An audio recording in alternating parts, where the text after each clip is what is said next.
interesting name choice. It's a bold name choice. If you don't have a good showing in Contenders and you're 0-3, then people will literally start referring to you as the bye week. Yeah, not in a good way. But if you get this victory up against OpTic Academy in the first week, you're going to strike some fear. Everyone else now, we're going to be starting off on Ruin, so that's why we've got Keller already hovering over that Widowmaker.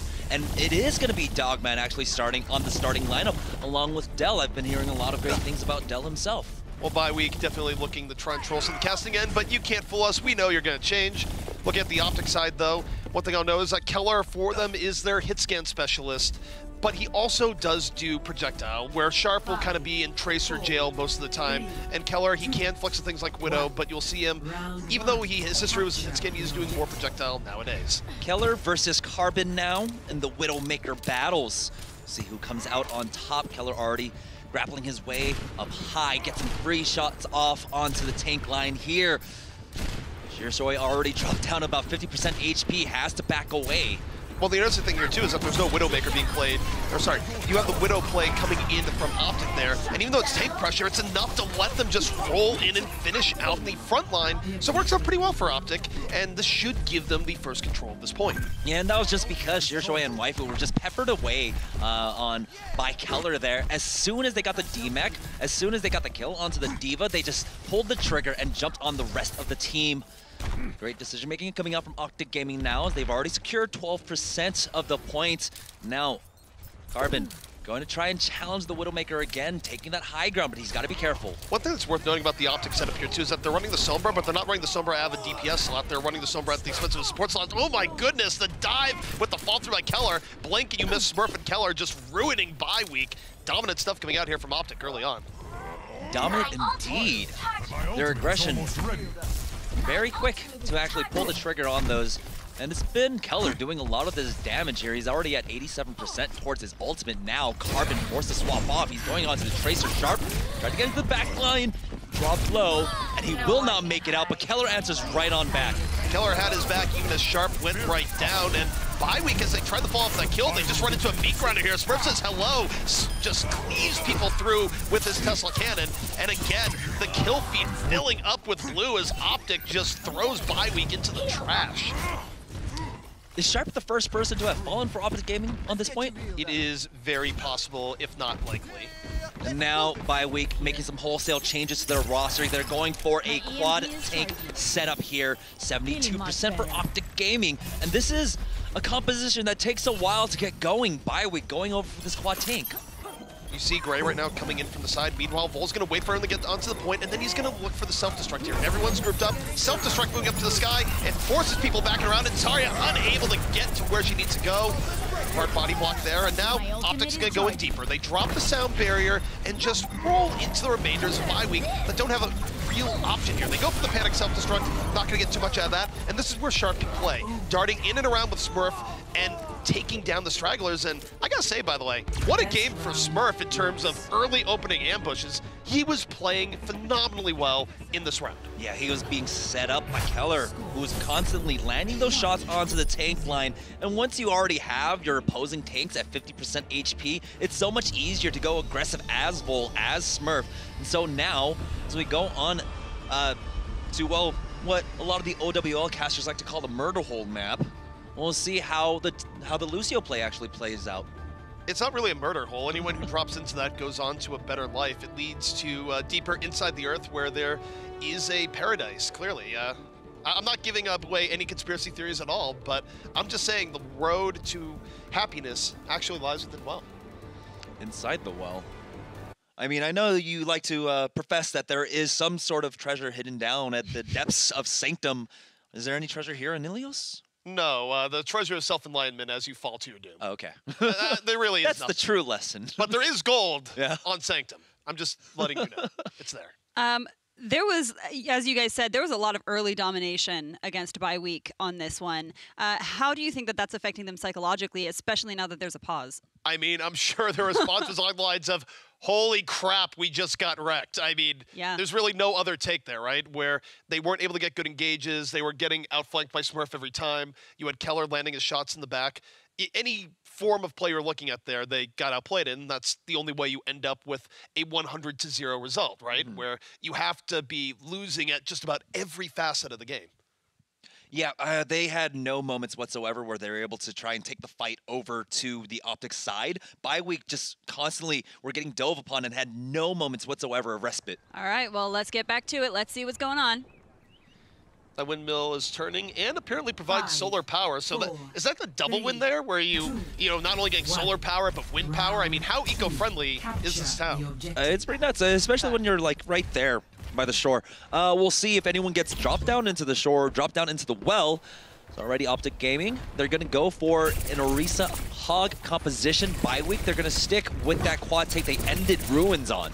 And I see Sharp coming in from the flank, the rest of OpTic being barricaded by the Theresa. You see Bye-week actually trying to rotate around to the side, and OpTic right now going, all right, we will also rotate around, so you're just playing, let's go round and round and round the well right now. Where it stops, nobody knows. And that actually is what's happening right now as they've reversed positions here. Once now, potentially looking towards twice. Neither team really investing too much here just now. Yeah, very much like a carousel here. It's Sharp in the back line, misses the melee here. Fade away. It's going to be great to get the D-Mech onto Waifu. Now Coalescence comes out. Line of sight's not the best for them, but they are starting to be able to force them off. Gray gets the first kill. Waifu falling now. And finally, this quad tank composition starting to take off for Bye-week. The Coalescence really worked in forcing Smurf back. He wasn't able to stay alive, but it's now Sharp in on the fringes, gets a pulse bomb kill, in and around, but Aether doesn't really care. Dominating spaces, Roadhog picks up 2, and now is going to be going right the other way around. That's going to be a first take here from Bye-week, so this very beefy composition coming out for them, working some wonders here in the well. There's a reason why we saw OpTic Gaming just trying their best to avoid Bye-week. It's just because once those 4 tanks are up on your front line, it's very hard to dislodge them. But once OpTic Gaming let go, once they actually stood their ground, that's when Bye-week were able to take advantage. Let's get dark and edgy with it, though. Keller's going to be swapping here to the Reaper. The goal, of course, to cleave through these tanks a little bit more effectively. And he was looking for Reinhardt, did enough damage for Foal to fall through. First pick here, the OpTic, moving their way back in, going to Aether, who was a huge threat last time, and just too much damage here. Aid backed up by the Reaper, doing the work, and this Reaper swap working out really well for OpTic here as they push Bye-week back, and they might have a Graviton, but they can't use it. They can't use it, and so Bye-week, they will lose control over the point now, but 38% secured for them. Keller already building up 60% towards that Death Blossom as he was able to focus down Aether on the opposite end. So now a lot of ultimates coming online Bye-week. This is where this quad tank composition really gains its strength, when you have all these tank ultimates up.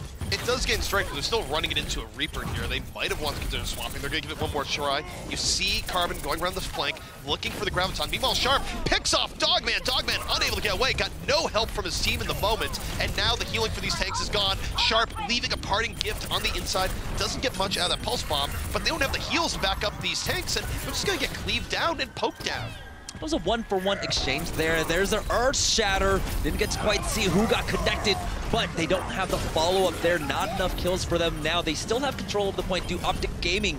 And as with Sharp getting that kill onto Aether, that might have just been enough to break the back of Bye-week. Well, Bye-week, they've been broken since they lost Moira early on in the fight. You just can't really sustain when you lose her that early, and Vol's going to get the cleanup there. You kill the Moira when you're running quad tank, and that's pretty much it. They have to back up. Now OpTic Gaming, they weathered the storm. Those tank ultimates gone now. Carbon still sitting on this Graviton Surge, hasn't been able to connect it with anyone now, so they'll have to go for a Graviton Big Bomb combination with Waifu. But those are difficult to land. Can be difficult, but also one of the more effective ways of using Graviton. Keller going to be pretty far back here early on, going to work his way around the right side, wants to get the tanks when they're focused on other things. Meanwhile, Graviton Surge comes in, picks up 3. The Transcends was in, but the hook into the pit. Heads up play by Aether to remove Gray from the fight, and Bye-week off smart use of the Graviton Surge hook combo might be bringing this one back. Yep. We do have the stall still coming out from OpTic Academy. They'll get it to 99% Bye-week before they flip it on over here, but now they've committed a lot of ultimate. They still need to build up more for the side of Bye-week.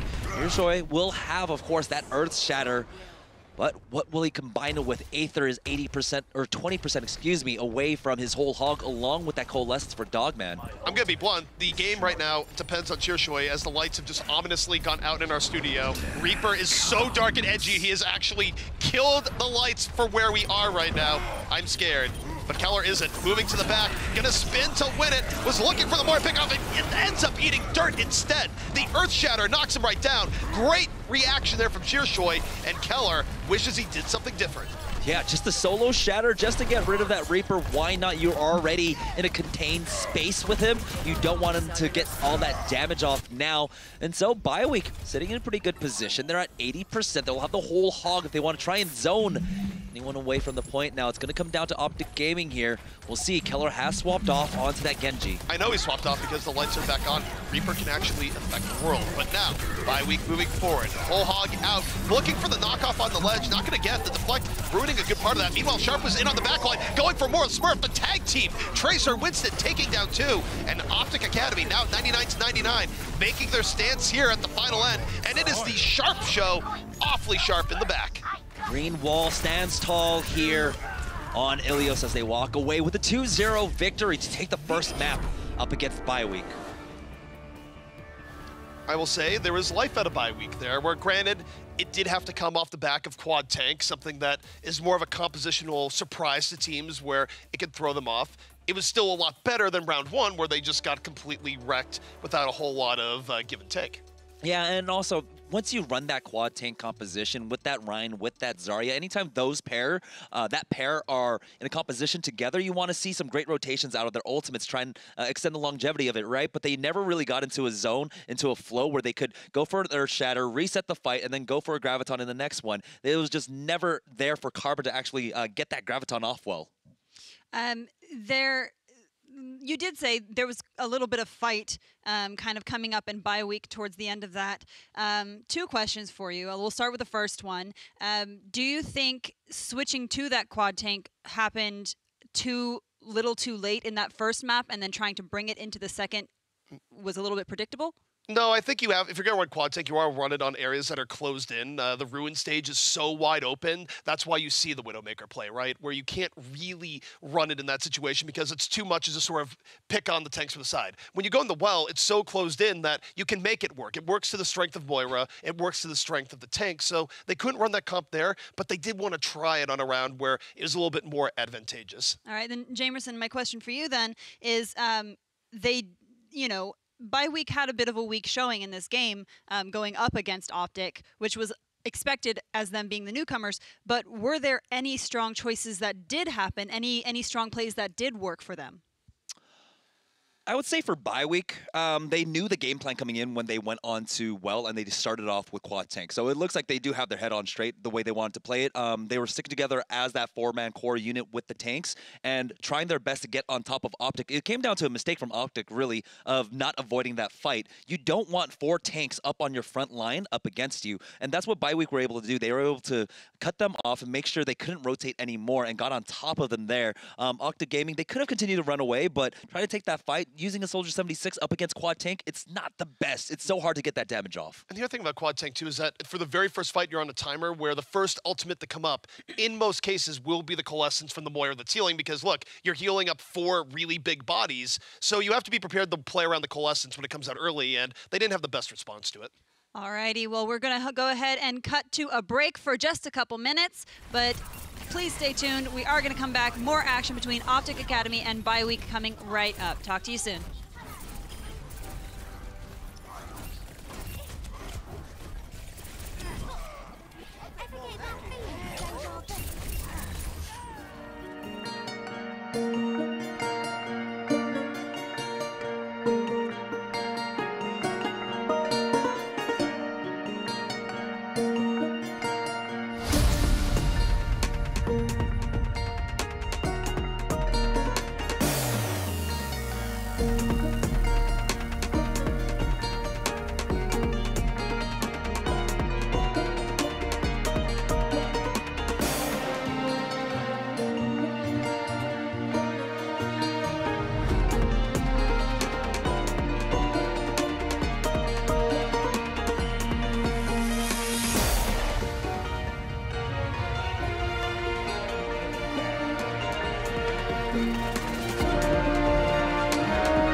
Welcome back. We are in the middle of our last match of the night. It is against OpTic Academy and Bye-Week, with OpTic Academy having a 1-0 lead against Bye-Week, and we are rolling right into map selection.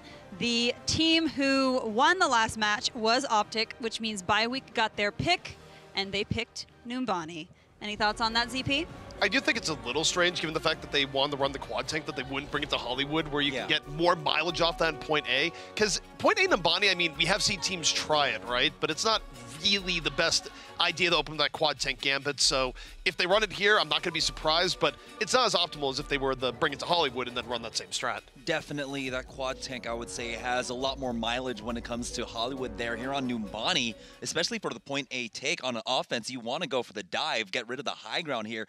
We don't really see that quad tank having both a Winston and a D.Va. Generally, that D.Va is scrapped, or excuse me, the Winston is scrapped in favor of the Zarya.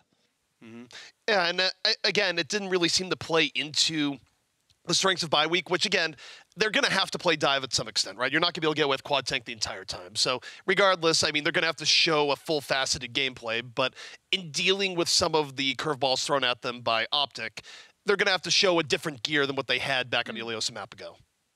All right, so what are you expecting to see from, say, OpTic Academy on this map? I mean, from OpTic Academy, all of these teams know how to play Numbani. They know how potent the Point A dive is and how to play the counter dive when they're on defense. So I see them actually walking away with this win. All right, I guess same would go for you as well. Right now, you have to favor OpTic until Bye-Week gives you reason otherwise. All righty, let's see. OpTic versus Bye-Week, round 2, Numbani.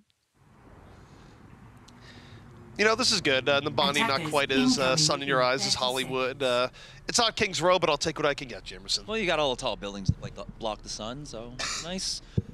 You also don't have to worry about Doomfist, you know, coming around and all these, all the members of Talon coming in just to wreck your city and try and steal it, right? Honestly, Numbani's boring now because all that happened in the past. You can no longer see Lucio in concert.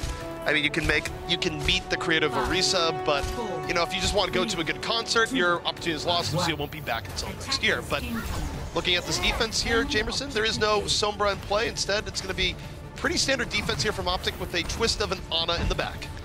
Yep, so Soldier 76 on the high ground here. Bye-Week are going to have to force out that dive to get rid of that for him right now. We do have the Tracer making her way into the back line. Carbon dropping down low. Will they be able to boot anyone away? they do fall back on the side of OpTic, giving up some space to BioWeek. They give up room right now, but they still have enough health to go back in. They've sacrificed a bit on the point, but they also got the first kill on the Dogman, where Sharp was able to go to the back, took him out early on, and now the re-engage is very successful for OpTic, where, again, it's a blink and you miss it type thing, where Sharp got the Dogman in the back, who I almost called Dogeman. God only knows what reason. My brain is half meme, half realism, but it worked out well for OpTic. Yep, BioWeek though, they were able to secure 1 tick on that push, so 1 minute for 1 tick, not too bad at all, but they haven't been able to build up much in the ways of ultimates there. OpTic Academy, particularly Sharp, is doing a lot of damage now, almost has his first pulse bomb already. Sharp, a huge factor here in this OpTic team. He's going to get the pulse bomb up here in just a second. BioWeek struggling to move in. Look, the focus fire on Waifu right now. Waifu very close to getting demaxed. Sharp working on the outskirts. D.Va is demaxed. Pulse bomb up. Now looking for Winston. Winston just melted down, and it's this focus fire target calling from OpTic Academy that's so good right now. You just see them swap target to target, and they simply fall. Yeah, the transitioning coming out real quick, coming out from OpTic Gaming. The dive, though, coming out from BioWeek, it's a bit questionable there. We saw it from Dell's perspective, where he actually led the charge with the Lucio, tried to go with the right-click boop to try and get everyone off the high ground. Generally, that's when you see your tanks take that high ground, wait for their cooldowns to come back up, and then engage upon OpTic Academy. But now they're taking a different approach. They're all going over to the S-Bed here. Aether trying to take the 1v1 up against his Tracer, drop down half HP. They're going to try and do a Transcendence in the Blade here, but this is also really awkward terrain to do that. You can't heal everyone with Transcendence at the same time while healing the Genji as he dives deep. And Keller doesn't want to wait for the opportunity here. Pops a nano boost with the attack visor, goes in, D-Max gets Tracer, and is well protected as he rotates to the corner. Really nice stuff, and even though Aether was able to get in and kill Keller, I mean, it's one for everyone there. The damage was done, and OpTic Academy, again, gets to sit pretty here on the point. BioWeek very disjointed in that push also. So Dogman did use his Transcendence, will not have it for the next fight. It's going to come down to Dell with that sound barrier here. OpTic Gaming, though, having committed, of course, that Nano Visor, might be running out of steam just a little bit, but still, they only have to hold on for another 1 minute and 15 seconds. They have to barrier Blade here, and Aether needs to find the right engagement. I think they wanted to use Blade in last time, it didn't really work out, but now we look to Aether here. Aether diving with the rest of his team, holding on to the Blade, dives back. No great opportunities here. OpTic is being very confusing to their positioning. They're holding far back. It's not a great way to look, and every time they fall back, and Sharp picks off someone in the back line. BioWeek is wounded here, and Aether just gets exploded. This is the Sharp show. Everyone's really getting in on this, even Aid aiding the rest of his team there. We saw as the self-destruct came out, he just booped the Winston into it to allow, of course, Volt to get that kill. Look at what happens every time. OpTic Academy sees BioWeek coming in, they back out, and Sharp kills either Dogman or the Lucio. It's ridiculous right now, and BioWeek, they overextend into it every time. So now, 22 seconds left for BioWeek here. They've only secured 1 tick, 58% on the board for them. The dive does come out. Aether still holding on to that Blade, and Sharp starts it all off. Carbon has already fallen. He got one clipped. He was one clipped in the Tracer versus Tracer battle. The sound barrier is going to come out a little bit late for BioWeek here, but they're already ruined. And OpTic Academy looking very good here. Aether gonna pull out a late Blade, gets booped away. Nowhere else to really go with this. 10 HP, lucky to get away with his life. But meanwhile, you have Sharp rotating in the backfield. Is this the power of Sharp on NA Pig? But look at that, the pulse bomb from Carbon. BioWeek still might be in this. Carbon having something to say about it. But no, Sharp is in here as well. It's gonna be Tracer v Tracer again. No, what a sleep! Unfair coming in. Sharp had an easy job there as he was set up by Gray, and that is a full hold on first by OpTic. And honestly, that was a textbook defense coming out from OpTic Gaming. You had mentioned it, right? They fall back once the dive comes in, and that's when BioWeek overextends. That leaves Dell and Dogman in the back line, and this is something we've seen even in OWL, where the tank, where the support line is particularly focused down. And so now we'll see OpTic Gaming, they've got 4 minutes. They just need about 58.1% to take the second map. And let's just note here that every time they fell back, Sharp got a pick off. And for those who are wondering, it's like, why isn't Sharp in OWL? He's playing really well. Sharp is not legal for OWL. He is 16 years old, so if you like watching Sharp at Contenders, if he continues to play this well, he will be around for quite a while, much like other players that are under that 18 threshold. So there will be some mainstays at Contenders that actually can't get poached by OWL teams. Yeah, the 2020 OWL roster shuffle, the draft, maybe, possibly by then. That's going to be exciting times. So a lot of these players, like, yeah, you had said, very young. We've got, I believe the youngest player, 15 years old, on, who is it? Fusion University with Zerg. Yep, that's a long-time Contenders, but a long story to follow if you continue to play long enough to make your legacy known. And talk about lead into the league. It's like watching a college player in the NFL do crazy stuff and then finally get signed to the team you want. It's cool to be part of building these storylines from the ground floor. Indeed. Now, bye week, they need one hell of a hold here.